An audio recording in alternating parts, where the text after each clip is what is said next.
राजाओं का वृत्तांत पहला भाग अध्याय 20। राजाओं का वृत्तांत पहला भाग अध्याय 20। अरामियों पर विजय। और अराम के राजा बेंदद ने अपनी सारी सेना इकट्ठी की और उसके साथ 32 राजा और घोड़े और रथ थे। उन्हें संग लेकर उसने शोम्रोन पर चढ़ाई की और उसे घेर के उसके विरुद्ध लड़ा।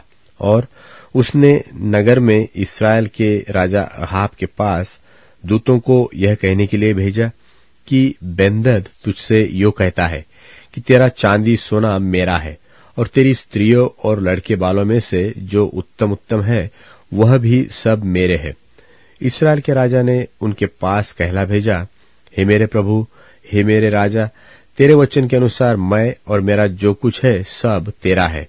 उन्हीं दूतों ने फिर आकर कहा, बेंदद तुझसे यो कहता है कि मैंने तेरे पास यह कहला भेजा था कि तुझे अपनी चांदी सोना और स्त्रियां और बालक भी मुझे देने पड़ेंगे, परंतु कल इसी समय मैं अपने कर्मचारियों को तेरे पास भेजूंगा और वे तेरे और तेरे कर्मचारियों के घरों में ढूंढ ढांड करेंगे और तेरी जो जो मनभावनी वस्तुएं निकाले उन्हें वे अपने अपने हाथ में लेकर आएंगे।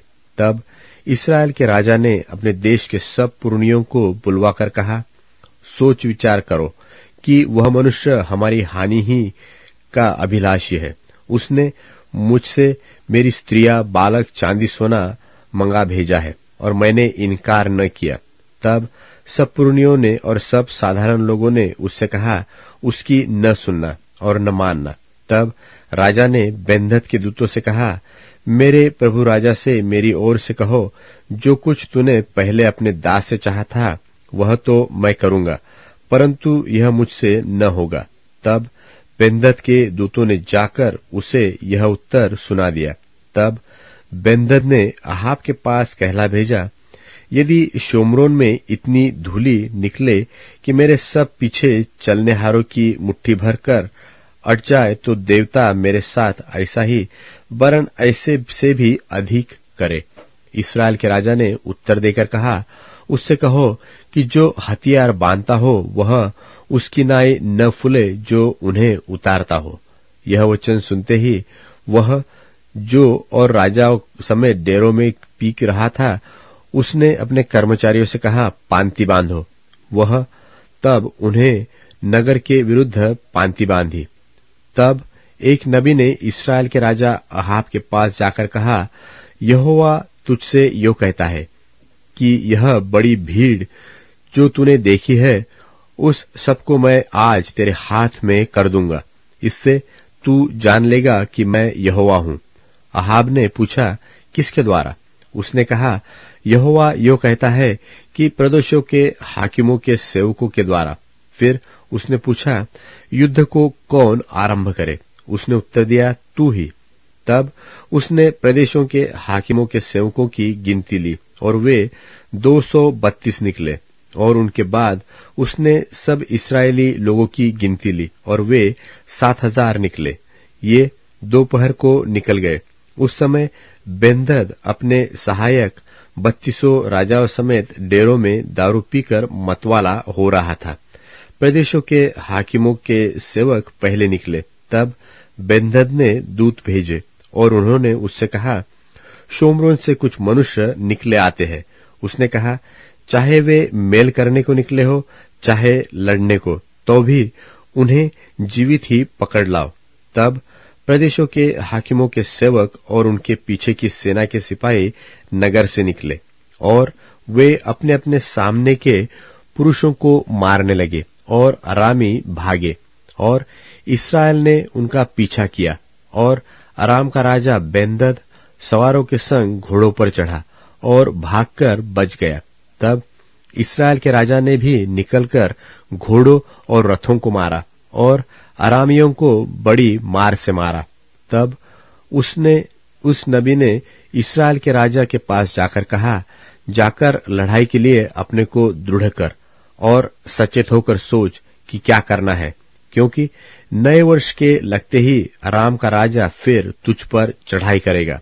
तब अराम के राजा के कर्मचारियों ने उससे कहा, उन लोगों का देवता पहाड़ी देवता है, इस कारण वे हम पर प्रबल हुए।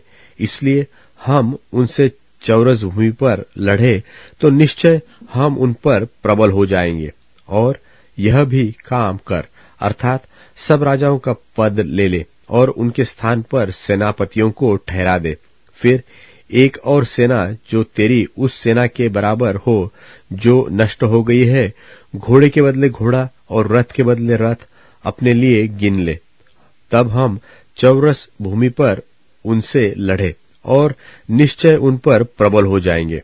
उनकी यह सम्मति मानकर बेन्हदद ने वैसा ही किया।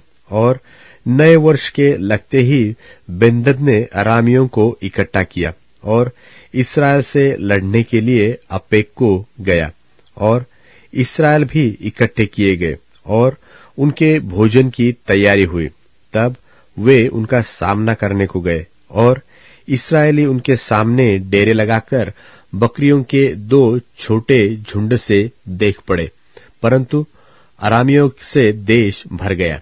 तब परमेश्वर के उसी जन ने इस्राएल के राजा के पास जाकर कहा, यहोवा यो कहता है, अरामियों ने यह कहा है कि यहोवा पहाड़ी देवता है, परंतु नीची भूमि का नहीं। इस कारण मैं उस बड़ी भीड़ को तेरे हाथ में कर दूंगा। तब तुम्हें बोध हो जाएगा कि मैं यहोवा हूं। और वे 7 दिन आमने सामने डेरे डाले पड़े रहे। तब 7वें दिन युद्ध छिड़ गया और एक दिन में इस्राएलियों ने 1 लाख अरामी प्यादे मार डाले। जो बच गए वह आपेक को भागकर नगर में घुसे और वहां उन बचे हुए लोगों में से 27,000 पुरुष शहरपनाह की दीवार के गिरने से दबकर मर गए। बेन्हदद भी भाग गया और नगर की एक भीतरी कोठरी में गया। तब उसके कर्मचारियों ने उससे कहा, सुन, हमने तो सुना है कि इस्राएल के घराने का राजा दयालु राजा होते हैं, इसलिए हमें कमर में टाट और सिर पर रस्सियां बांधे हुए इस्राएल के राजा के पास जाने दे, संभव है कि वह तेरा प्राण बचा ले। तब वे कमर में टाट और सिर पर रस्सियां बांधकर इस्राएल के राजा के पास जाकर कहने लगे, तेरा दास बेन्हदद तुझसे कहता है, कृपा करके मुझे जीवित रहने दे। राजा ने उत्तर दिया, क्या वह अब तक जीवित है? वह तो मेरा भाई है। उन लोगों ने उसे शुभ शकुन जानकर फुर्ती से बूझ लेने का यत्न किया कि यह उसके मन की बात है कि नहीं, और कहा, हाँ, तेरा भाई बेन्हदद। राजा ने कहा, जाकर उसको ले आओ। तब बेन्हदद उसके पास निकल आया और उसने उसे अपने रथ पर चढ़ा लिया। तब बेन्हदद ने उससे कहा, जो नगर मेरे पिता ने तेरे पिता से ले लिए थे उनको मैं फेर दूंगा, और जैसे मेरे पिता ने शोमरोन में अपने लिए सड़कें बनवाई है, वैसे ही तू दमिश्क में सड़कें बनवाना। अहाब ने कहा, मैं इसी वाचा पर तुझे छोड़ देता हूं। तब उसने बेन्हदद से वाचा बांधकर उसे स्वतंत्र कर दिया। इसके बाद नबियों के चेलों में से एक जन ने यहोवा से वचन पाकर अपने संगी से कहा, मुझे मार। जब उस मनुष्य ने उसे मारने से इनकार किया, तब उसने उससे कहा, तूने यहोवा का वचन नहीं माना, इस कारण सुन, जो ही तू मेरे पास से चला जाएगा तो ही सिंह से मार डाला जाएगा। तब जो ही वह उसके पास से चला गया त्यों ही उसे एक सिंह मिला और उसको मार डाला। फिर उसको दूसरा मनुष्य मिला और उससे भी उसने कहा, मुझे मार, और उसने उसको ऐसा मारा कि वह घायल हुआ। तब वह नबी चला गया और आंखों को पगड़ी से ढांपकर राजा की बाट जोहता हुआ मार्ग पर खड़ा रहा। तब राजा पास होकर जा रहा था।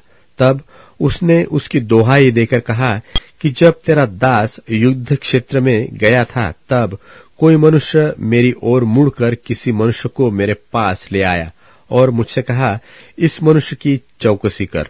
यदि यह किसी रीति छूट जाए तो उसके प्राण के बदले तुझे अपना प्राण देना होगा, नहीं तो किक्कार भर चांदी देना। इसके बाद तेरा दास इधर उधर काम में फंस गया, फिर वह न मिला। इस्राएल के राजा ने उससे कहा, तेरा ऐसा ही न्याय होगा, तूने आप अपना न्याय किया है।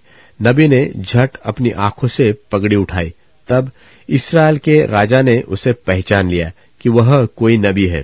तब उसने राजा से कहा, यहोवा तुझसे यो कहता है, इसलिए कि तूने अपने हाथ से ऐसे एक मनुष्य को जाने दिया जिससे मैंने सत्यानाश हो जाने को ठहराया था, तुझे उसके प्राण की संति अपना प्राण और उसकी प्रजा की संति अपनी प्रजा देनी पड़ेगी। तब इस्राएल का राजा उदास और अप्रसन्न होकर घर की ओर चला और शोम्रोन को आया।